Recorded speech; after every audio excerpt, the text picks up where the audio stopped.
Hi, I'm Vivian Dempsey with the Writing Edge Bar Review course, and I'm going over PTB from the Winter 2015 Bar Exam, State v. Daniels.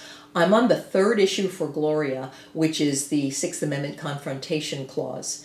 Now, you'll remember my saying that the motion to suppress for Gloria said that it was her testimony should be excluded either because of hearsay or Sixth Amendment, not both.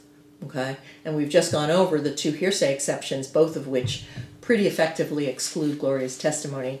So there really isn't any need to go into the Sixth Amendment. But I wanted to give you a summary of why we don't have to go into the confrontation, in case you were thinking about that. Okay, so here's Gloria. Okay, and this summarizes what would potentially be covered by the Confrontation Clause. Okay? So, Gloria made, can I do it like this? Mm-hmm. Gloria made no statement, and therefore there's no testimony to come in.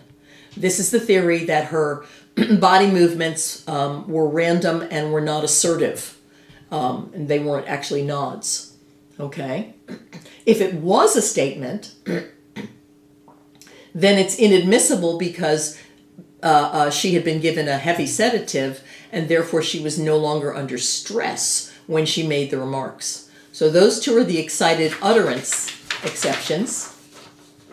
The next hearsay exception is the public records exception, and Officer James was deposed by the deputy DA, and he reported that he observed that she nodded and shook her head in response to his questions. But she was not able to speak.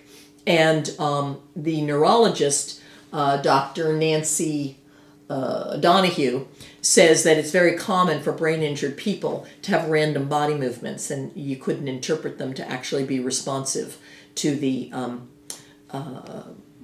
questions that were asked.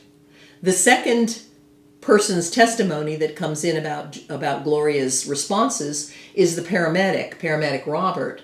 And he basically rubber stamped what the police officer said and said, yeah, it looked to me like she was nodding in response to the questions as well.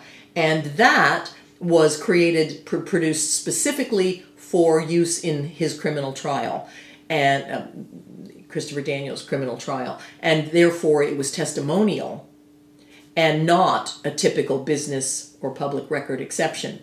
Okay. And that essentially they say in that case that it brings you back, in the Melendez case, that brings you back around full circle to this is the same as the Sixth Amendment issue. Okay, so that's that issue. There's no reason to discuss it because we've effectively knocked out Gloria's testimony entirely on the two hearsay bases. Okay, that's it for Gloria.